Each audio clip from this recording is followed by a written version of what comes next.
So we made it to the end of the year of 2020, and 2020 was not a great year in general due to the pandemic of the coronavirus of COVID-19, but that didn't stop us from getting a lot of really, really bad movies this year, 2020, and it's lucky for me, I was way too busy watching Star Wars The Mandalorian, so I didn't see that many, the majority of the bad movies this year, 2020, so that's why I will not be including Artemis Fowl on this list.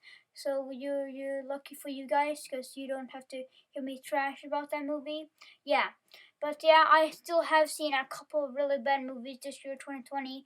So today I'm going to do, this is my list of the top 5 worst movies of 2020. Number 5. The SpongeBob movie, Sponge on the Run.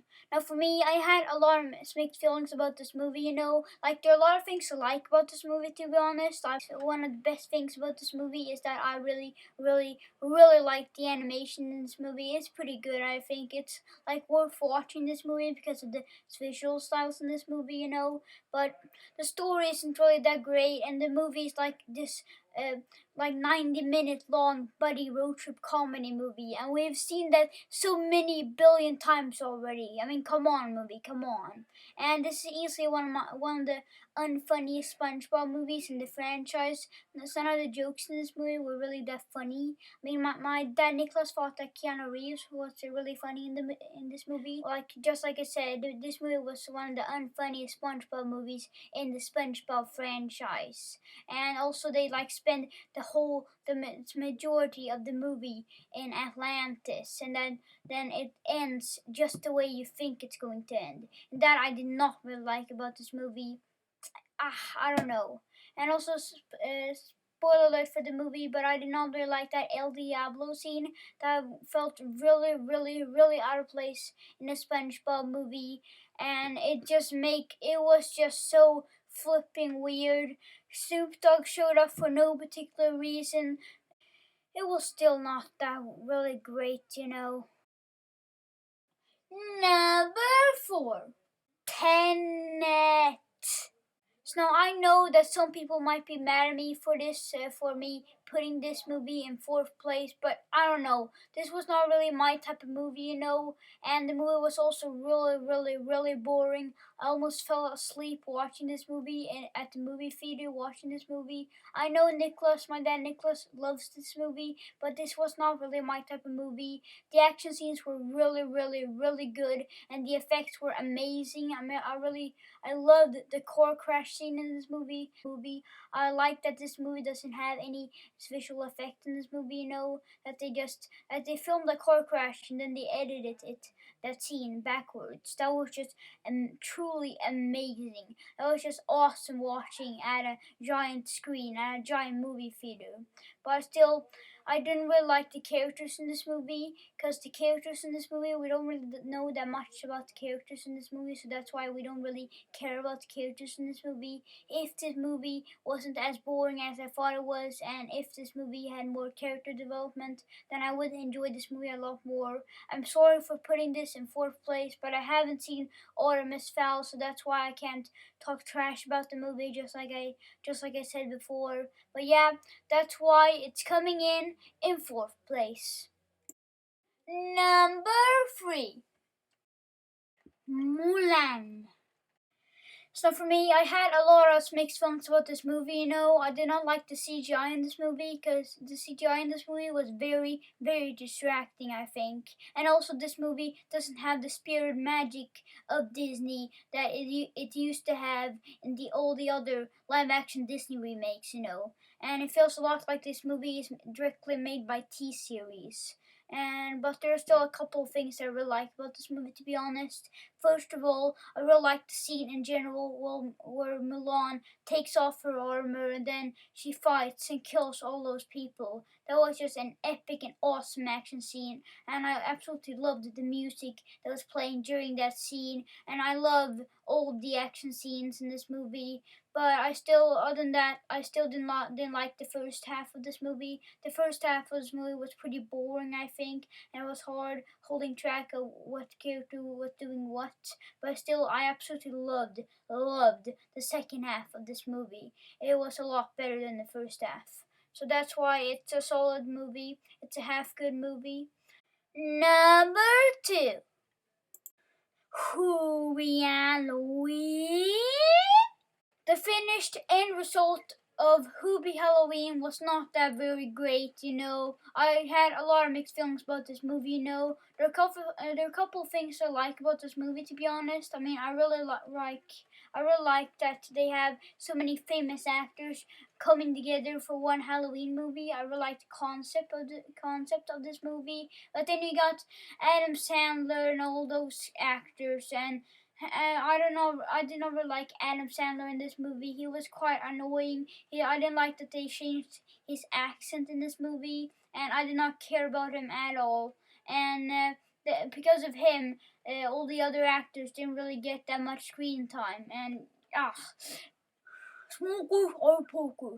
Yeah, exactly. That's how his voice sounded in this movie. Yeah, he was quite annoying, just like I said. And the story was very simple. Very simple concept about this murderer, and then people went missing randomly. Like there's this guy randomly going. This random guy wearing a pig mask who doesn't do like anything at all. It just people go missing randomly, and he just walks around in the neighborhood for no particular reason wearing a pig mask, and it's kind of sus. And then this werewolf shows up for no particular reason, and there's so much mysteries going on at the same time. And I thought that was going to lead to anything at the end, but it didn't at all. It's just overall at the end of this movie, everything cramps into one movie and just becomes a big pile of garbage. Yeah, I don't know. I have nothing more to say. A couple of the actors in this movie did a okay job, I think, but it's not that very great, you know. Honorable mentions. Woo! So now the first honorable mention for me is Scoob, and I have not seen this movie, but I'm putting this as an honorable mention because I don't want to see this movie. And I have seen a few parts from this movie. I have seen the 10-minute preview of this movie, and that 10-minute preview was really cool, I think. After that, the movie just becomes a big pile of garbage to me. Like the story just feels very out of place in a Scooby-Doo movie, and the teamwork in this movie is completely gone. Yeah, I have not seen this movie, but I have seen a few parts from it. And the Falcon Fury, you know that Falcon Fury guy in this movie? Well, he dabs in it. And if he can dab, I can dab too. Dab, dab, dab. So the next honorable mention is the new Dr. Dolittle film, and I had a lot of mixed feelings about this movie. You know, my thoughts on this movie are pretty similar to everyone else's thoughts on this movie. Tom Holland was okay in this movie, but he wasn't in the movie that much, and I also didn't like Dr. Dolittle himself's English accent. That I did not really like about this movie. The story wasn't really that great, and also that dragon was really cool, I think. But then that dragon started farting. No, I'm not kidding. Oh, I don't want to talk about it anymore. Let's just move on to the number 1 worst movie of the year. Let's just move on. Number 1.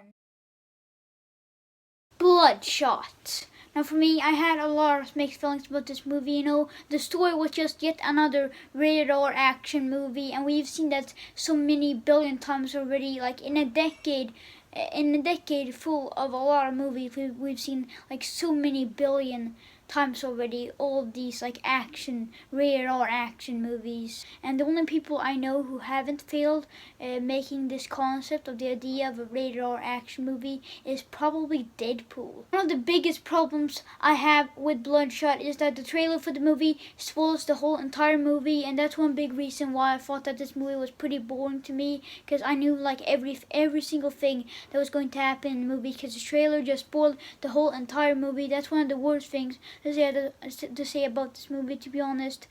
I don't know, I had a lot of mixed feelings about this movie. This was one of the biggest disappointments of the year to me.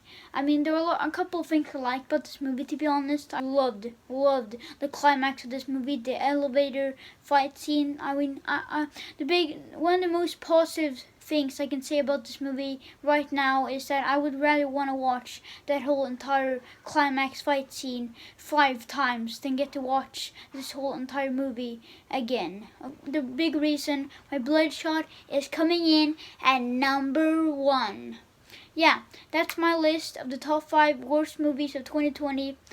Yeah, 2020 has been a pretty good year for Star Wars because, we got Season 2 of The Mandalorian. And also it has been a pretty good year for the Skull Universe franchise because I made Pumpkin Strikes Back and Darth Vader vs. Spider-Man 2 epic and awesome Skull Universe spin-offs. Overall, 2020 was a pretty good year, pretty cool year for a lot of things, but movies was not one of them.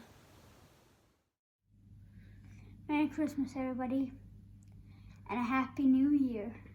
Ciao.